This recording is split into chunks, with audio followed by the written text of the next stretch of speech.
Imagine this. It's deep winter, the kind of night where the sky and the ground blend into one endless sheet of white. And as your headlights struggle against the falling snow, the road ahead slowly disappears, swallowed by a blizzard that wasn't in the forecast. The engine coughs once, then again, before going silent, leaving you stranded on an abandoned stretch of highway where even the concept of direction feels meaningless. And in moments like this, fear doesn't arrive all at once. It creeps in quietly, settling into the stillness, because the most terrifying part isn't the cold or the darkness. It's the silence, the way the snow absorbs sound until the world feels padded, unreal, as if something could move inches away from you without making a single noise. Tonight, we're uncovering true, documented encounters from drivers who found themselves trapped on snowy, deserted roads during blizzards, where isolation wasn't just physical, but psychological, and where many reported a chilling realization that they were no longer alone. Before we go further, ask yourself, if your car died right now, your phone lost signal, and the storm erased every sign of civilization, how long would it take before your mind started searching for patterns in the darkness? This is True Terror Files Official, where we explore true encounters, unexplained phenomena, and real-world horror rooted in isolation and fear. And if you value slow-burn storytelling that respects your intelligence and lingers long after the video ends, subscribe now, because what you're about to hear isn't fiction. It's the kind of terror that happens when the road ends. The snow keeps falling, and the night begins to watch back. One of the most consistent elements across these encounters is how quickly isolation alters perception, especially on snowbound roads, where landmarks vanish and distance becomes impossible to judge. As seen in the account of a delivery driver traveling a rural mountain pass who reported hearing faint voices, calling his name from beyond the tree line after his vehicle stalled. Voices that vanished the moment he opened his door, leaving only the sound of wind moving through snow-laden branches. Or the case of a commuter who noticed a single light far ahead on an otherwise abandoned highway, watching it hover at the same distance no matter how long he waited inside his car, until the light slowly drifted sideways into the forest and disappeared. Psychologists explain that extreme isolation combined with environmental stress can heighten auditory and visual sensitivity. But what makes these stories unsettling is how often multiple senses align: sounds accompanied by movement, lights paired with the unmistakable feeling of being observed. On drivers frequently report an overwhelming instinct not to leave their vehicles, as if something beyond rational fear warns them that stepping into the snow would be a mistake. Because in the backcountry, once the storm seals you in, the road is no longer a path forward. It becomes a narrow line between safety and exposure, and whatever lingers beyond that line seems to understand exactly how vulnerable you are. As hours pass and the storm refuses to ease, many encounters escalate from unsettling to deeply disturbing, often marked by physical signs that defy easy explanation, such as the widely shared account of a stranded couple who awoke to find fresh tracks circling their vehicle in perfect arcs, too precise to belong to animals, yet leading nowhere, or the driver who reported hearing slow, deliberate footsteps crunching through snow around his car, despite no visible shapes in his headlights. One chilling report describes a man who sat motionless inside his stalled truck as the feeling of being watched grew so intense that he physically turned his mirrors inward, only to later notice faint hand-shaped impressions forming on the frosted windows from the outside, impressions that faded before rescue arrived.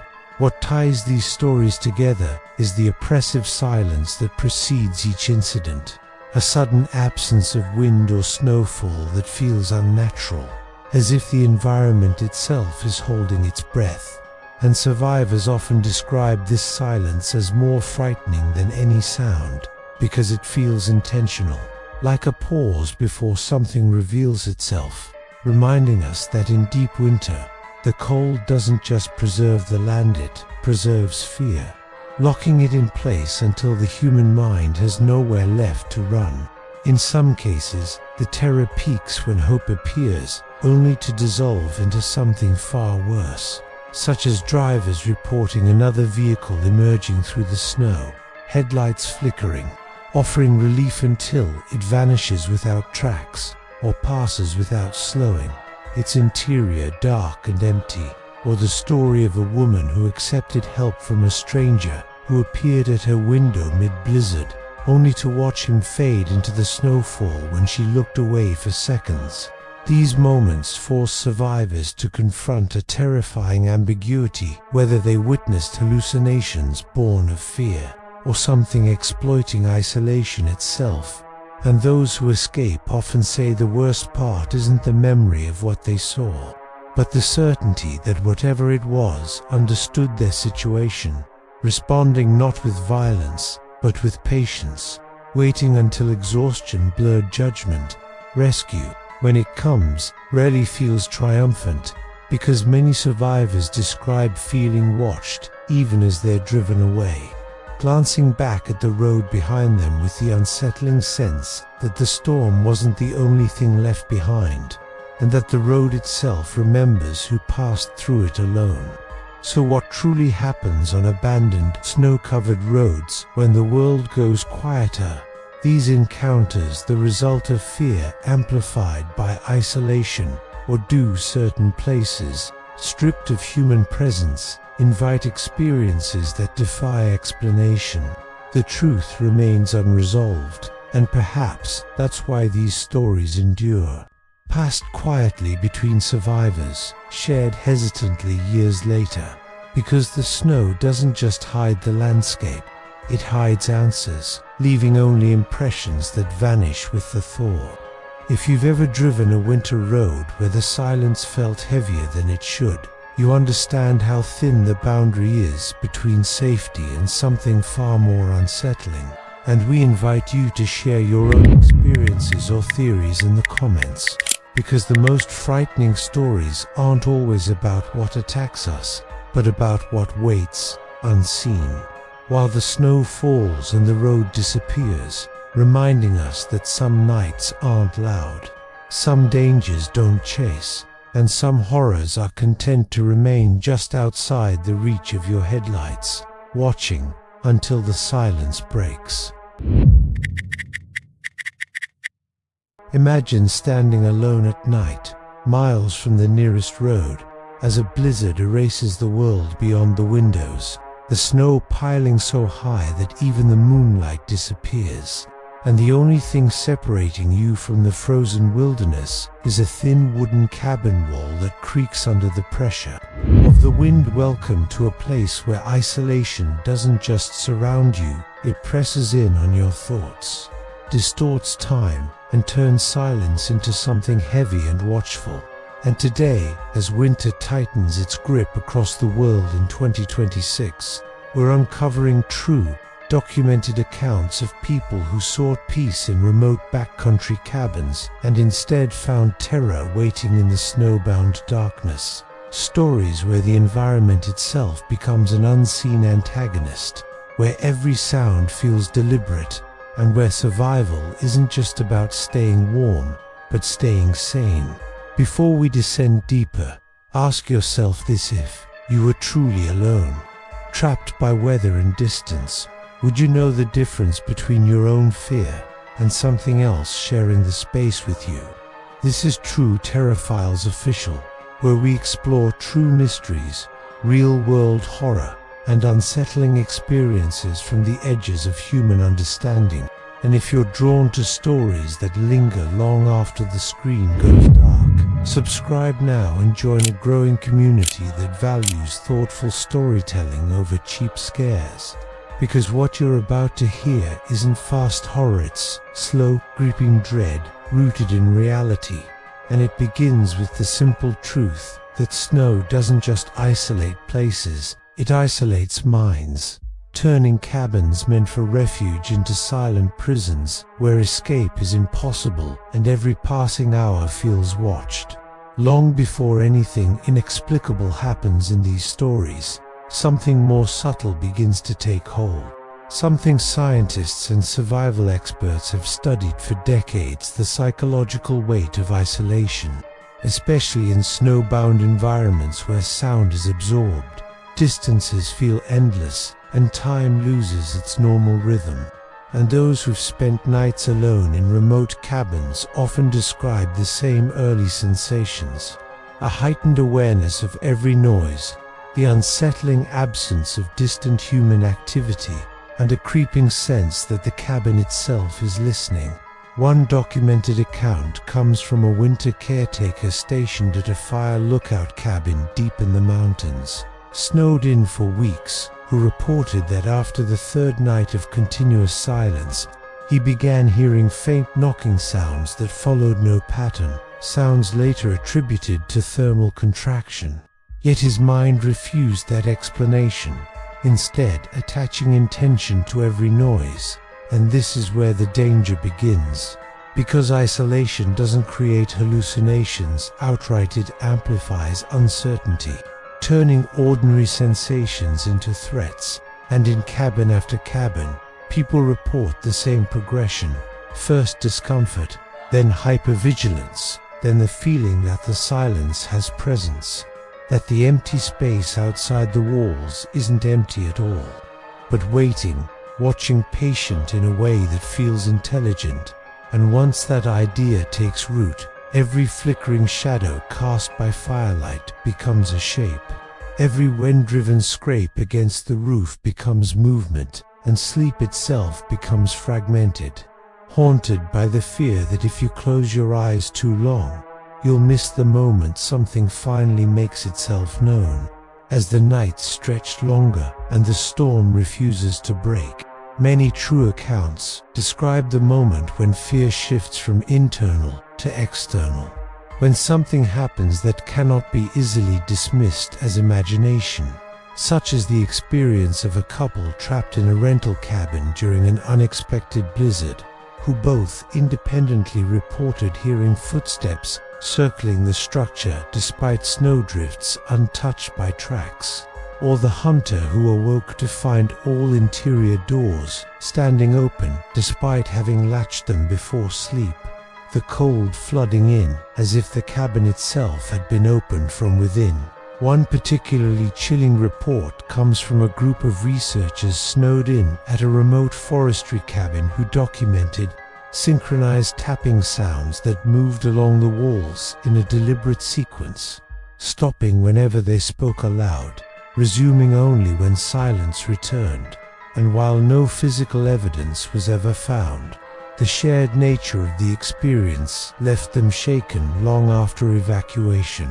Because when multiple people perceive the same impossible event, the mind loses its anchor to rational explanation, and in these moments, the cabin ceases to feel like shelter and instead becomes a container, trapping occupants with something unseen that seems aware of their presence, responding not with violence, but with patience, as if waiting for fear to ripen into panic. In some cases, the tension escalates to a breaking point where staying becomes more dangerous than facing the storm outside, and survivors often describe making the decision to leave as an act of desperation rather than courage, such as the solo writer who fled his cabin on snowshoes at dawn after waking to the sound of breathing that did not match, his own later admitting that even years afterward he cannot sleep in complete silence. Or the family who abandoned their winter vacation cabin after their children repeatedly described someone standing in the hallway, details too specific to dismiss as imagination. What's most disturbing about these stories is not the events themselves, but the aftermath, because many who escaped the backcountry report lasting psychological effects, persistent paranoia, avoidance of isolation, recurring dreams of being snowed in, again suggesting that whatever occurred left a deeper mark than a fleeting scare. And whether these experiences stem from environmental stress, subconscious fear, or something genuinely unexplained remains unresolved. But the common thread is this: the cabin never felt empty again, even after they left, as if whatever presence they sensed remained behind, frozen in place, waiting for the next person to seek refuge from the snow.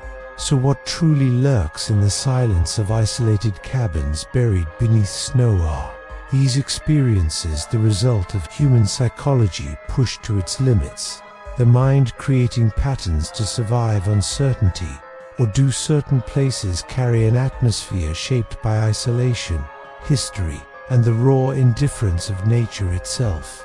The truth is, no single explanation fits every account, and perhaps that's what makes these stories endure, because the backcountry doesn't offer clarity, only distance, silence, and time enough for fear to grow roots. And as long as humans continue to seek solitude in remote places, these stories will continue to surface, whispered between survivors, written in journals, shared reluctantly years later. If you've ever spent a night alone where the snow swallowed every sound and the darkness felt deeper than it should, you understand how thin the line is between peace and terror. And we invite you to share your own experiences or theories in the comments below. Because sometimes the most unsettling stories aren't about monsters or ghosts, but about places that strip us of certainty and leave us alone with our thoughts. And remember, cabins call to us as places of escape, but the wilderness always listens, and sometimes, when the snow falls thick enough, it answers back. Picture yourself standing alone in an endless expanse of snow, the sky dull and colorless, the land stripped of detail by winter's erasing hand, where every sound feels distant and muffled, as if the world itself is wrapped in thick insulation, and the only proof that you exist at all is the line of footprints trailing behind you. Now imagine stopping to rest, turning slowly, and realizing those prints don't end where you stopped, because there are others mixed among them, fresh, deliberate, and moving closer. And in that moment, fear doesn't scream, it sinks, because deep snow doesn't allow for mistakes or fast escapes. It demands calculation while panic claws at your thoughts. Tonight, we are exploring true accounts from people who ventured into winter wilderness, believing isolation meant safety, only to discover that, in snowbound places, tracks tell stories long before eyes ever see what made them. Ask yourself this before we go on: if you found footprints following yours in a place where no one should be, would you trust your instincts, or convince yourself it was nothing? Welcome to True Terror Files Official, where we document real encounters, unexplained survival stories, and atmospheric horror rooted in isolation and nature's indifference. And if you value slow, immersive storytelling that respects your intelligence and leaves room for dread to grow, subscribe now, because once you start noticing footprints in the snow, it's already too late to pretend you're alone. Across countless regions, from northern forests to frozen mountain passes, there are remarkably similar accounts of people discovering they were being followed without ever seeing a face, beginning with a solo hiker who noticed a second set of prints pacing his own at a fixed distance, never closing in, never falling back, as if whatever followed understood patience. Or a backcountry skier who found heavy impressions circling her campsite overnight, pressed deep into the snow with a weight no animal in the region should have had, and yet showing no signs of claws, hooves, or recognizable gait. Trappers, hunters, and search and rescue volunteers often describe the same sensation of pressure behind the eyes, An instinctive refusal to look back paired with the realization that wildlife sounds had vanished entirely, leaving behind a silence so complete it felt engineered. In many cases, the tracks themselves behave unnervingly, appearing suddenly, stopping abruptly, or merging with the victim's own footprints in a way that creates the horrifying illusion that whatever followed was learning how to walk like them. And survivors frequently admit that what terrified them most wasn't the thought of attack, but the certainty that something intelligent was present, something content to remain unseen, letting fear do the work instead. Extreme cold doesn't just threaten the body, it alters perception, and in deep snow where the landscape offers no visual anchors, the human mind begins searching desperately for meaning, often amplifying shadows, sounds, and patterns into perceived threats, a process well documented in survival psychology and yet deeply unsettling when paired with physical evidence like unexplained tracks. Hypothermia can cause auditory distortions, but it cannot explain why so many people report identical experiences: footsteps that stop when they stop, shapes glimpsed at the edge of vision that vanish when confronted, or the feeling of being evaluated rather than hunted. Fear in winter environments behaves differently than in other settings. Because movement becomes costly, mistakes become lethal, and the snow records everything, turning the ground into a silent witness that refuses to lie. Which is why so many survivors say the footprints affected them more deeply than any sound or shadow, because they were undeniable proof that something had been there, walking deliberately, choosing where to step, and leaving behind a message written in ice that said, "You are not alone out here." Long before modern survival gear or GPS, indigenous cultures and early settlers warned against traveling alone in deep winter, telling stories of entities that follow quietly, never rushing, never revealing themselves fully, often described not as monsters but as reflections of hunger, isolation, or imbalance. With legends of winter spirits, forest watchers, and shape-shifting beings appearing across vastly different cultures, yet sharing the same behavior: following tracks, mimicking movement, and striking only when exhaustion sets in.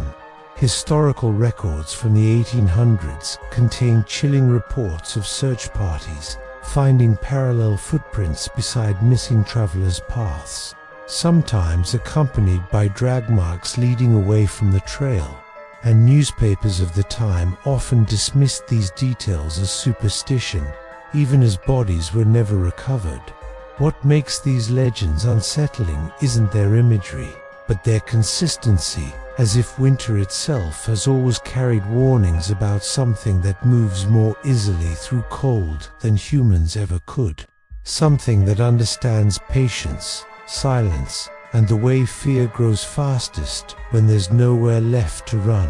In the end, these stories don't offer clean explanations, only patterns: deep snow, isolation, silence, and the sudden realization that tracks don't always belong to who you think they do aren't.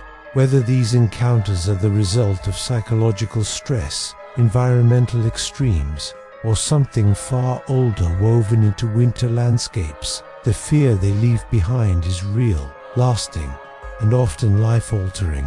Survivors describe carrying the memory of those footprints long after the snow melts, replaying the moment they realized they were being followed, not chased, not threatened, just observed, as if winter itself had eyes.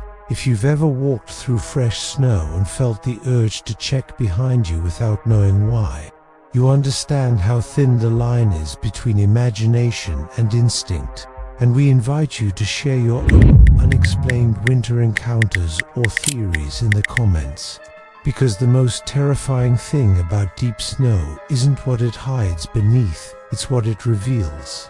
Silently, step by step, as something follows your frozen footprints home.